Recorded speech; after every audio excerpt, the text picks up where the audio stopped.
தெய்வத்தின் குரல் முதல் பாகம். தேவதா மூர்த்திகள் அவதார புருஷர்கள். நம் தர்மத்தில் மூல புருஷர். கிராமாந்தரங்களில் முன்னிருட்டு நாட்களில் திருட்டு இருக்கும். இதற்காக ஒரு 4 பேராவது முன்கூட்டியே ஏற்பாடு செய்து கொண்டு ரோந்து சுற்றுவார்கள். கொஞ்சத்தில் கொஞ்சம் திருட்டு குறையும். ஸ்ரீ கிருஷ்ண பரமாத்மா லோகத்தை விட்டு போனவுடன் லோகம் முழுவதிலும் கலியின் இருட்டு வீரியத்துடன் பரவக்கூடிய நிலைமை ஏற்பட்டது. வரப்போகிற அதர்ம இருட்டில் வேதம் என்கிற தீபம் சில இடங்களிலாவது அணையாமல் இருக்கச் செய்ய வேண்டுமே என்று ஒரு மகா பெரியவர் விசாரப்பட்டு அதற்கான காரியங்களில் இறங்கினார். கலிகால மனுஷர்களுக்கு வேதம் முழுவதையும் அத்தியனம் செய்கிற சக்தி இருக்காது என்று அவருக்கு தெரியும். ஆனாலும் வேத மந்திர சப்தம் லோகத்தில் கொஞ்சமாவது இருந்தால்தான் சமஸ்த பிராணிகளுக்கும் க்ஷேமம் உண்டாகும். கலிகாலத்திலும் கூட தர்ம மார்க்கப்படி இப்படி சிறிது க்ஷேமம் எல்லா ஜீவராசிகளுக்கும் கிடைக்கச் செய்ய வேண்டும் என்று அவர் தனது அபார கருணையினால் நினைத்தார். இதற்காக கலிகாலத்தில் வரப்போகிற அற்ப சக்தர்களுக்கு ஏற்றபடி அதுவரை கங்கு கரை இல்லாமல் இருந்த வேதங்களை 4ஆக பிரித்தார். தம் சிஷ்யர்களில் பைலர் என்கிறவருக்கு ரிக்வேதத்தையும், வைசம்பாயனருக்கு யஜுர்வேதத்தையும், ஜைமினிக்கு சாமவேதத்தையும், சுமந்துவுக்கு அதர்வண வேதத்தையும் உபதேசித்தார்.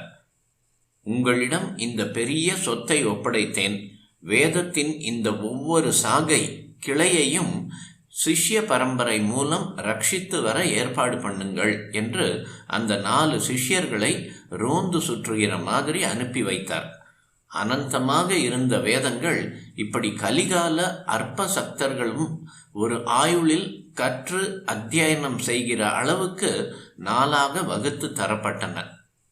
அந்த 4 சிஷ்யர்கள் அப்புறம் அவர்களுடைய சிஷ்யர்கள், சிஷ்யர்களின் சிஷ்யர்கள் என்று எத்தனையோ 1000 வருஷங்களாக இந்த 4 வேதங்களும் காதால் கேட்டு கேட்டே எழுதா கிளவி என்றே தமிழில் சொல்வார்கள். நம் காலம் வரை வந்துவிட்டது. அதனால் கலியின் கோலாகலமும் அடங்கியே இருந்தது.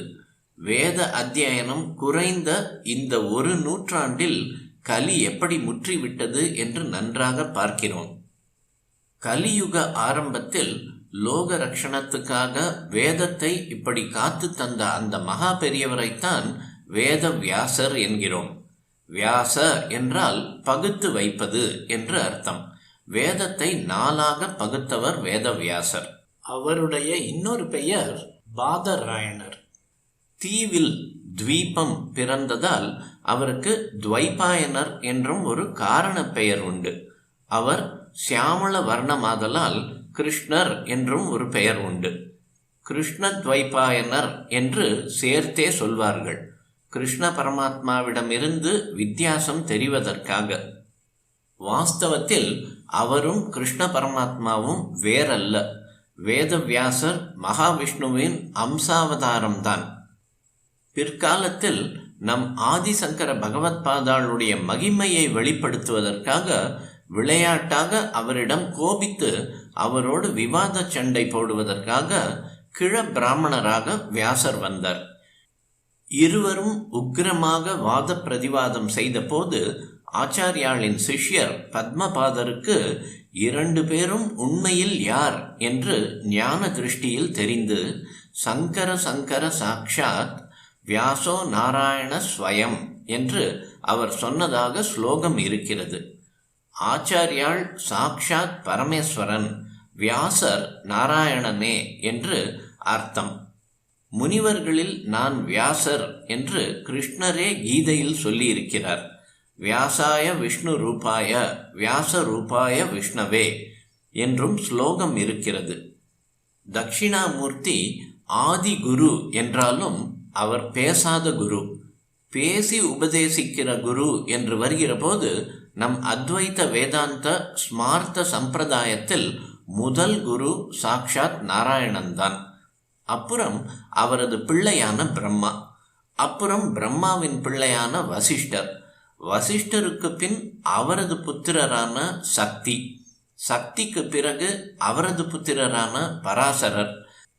பராசரர் தான் விஷ்ணு புராணம் எழுதி உபகரித்தவர். இவருடைய புத்திரர் தான் வியாசர்.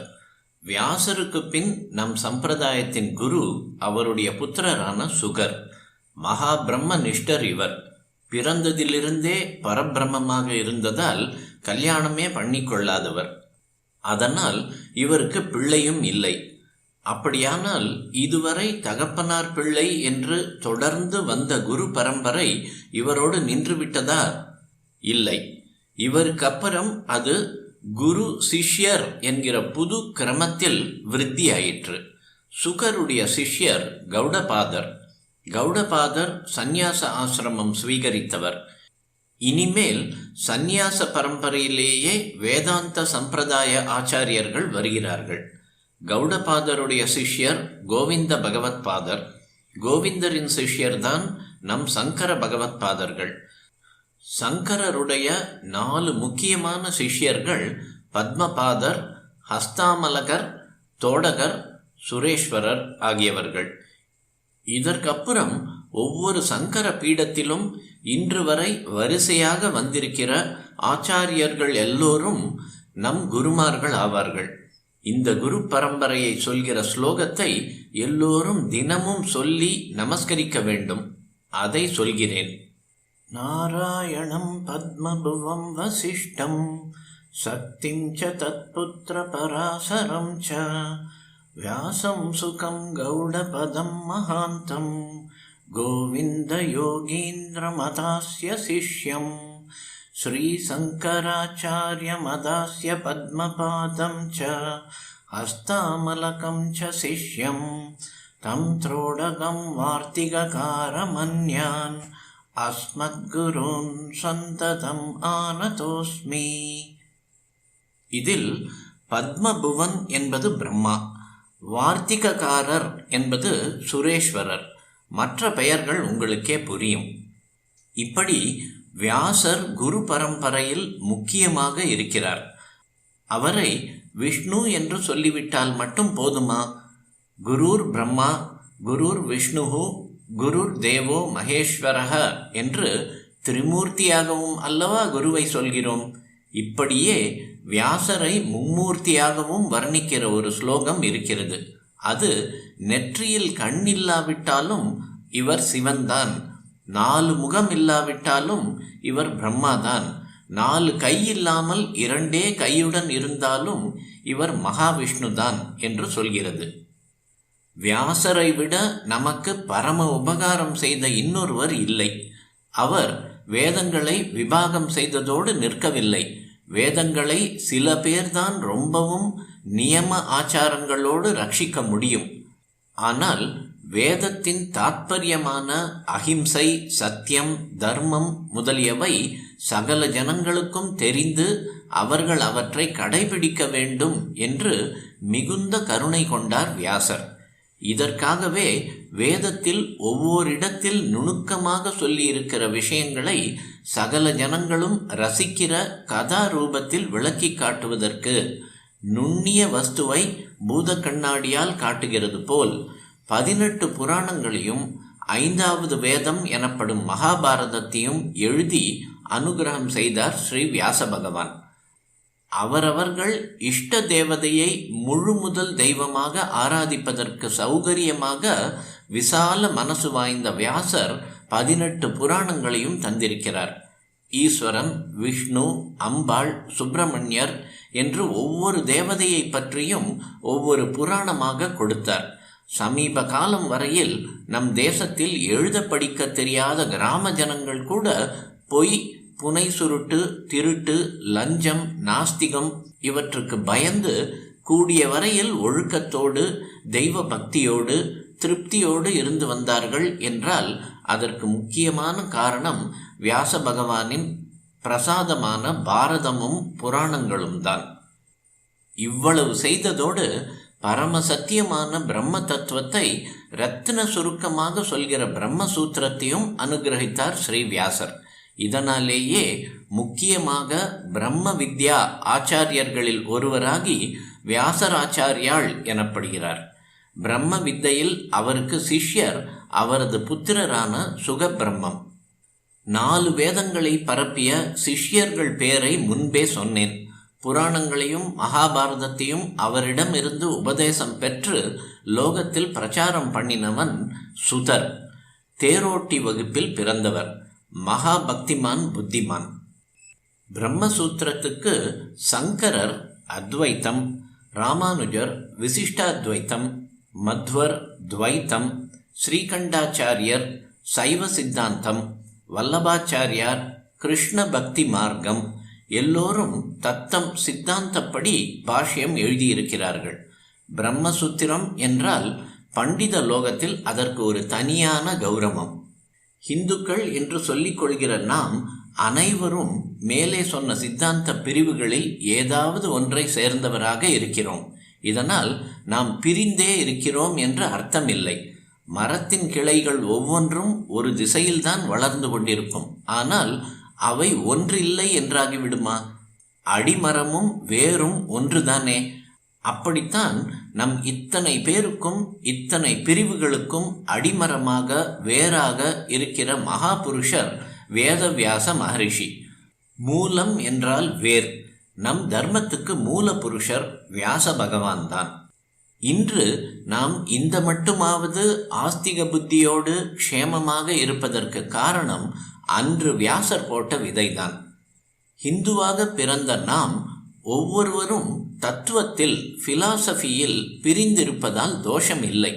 பிலாசபி என்று வருகிற போது நான் அத்வைத்தி, எனக்கு சங்கரர், நீ துவைத்தி, உனக்கு மத்வர், அவர் விசிஷ்டாத்வைத்தி, அவருக்கு ராமானுஜர் என்று இருந்துவிட்டு போவோம்.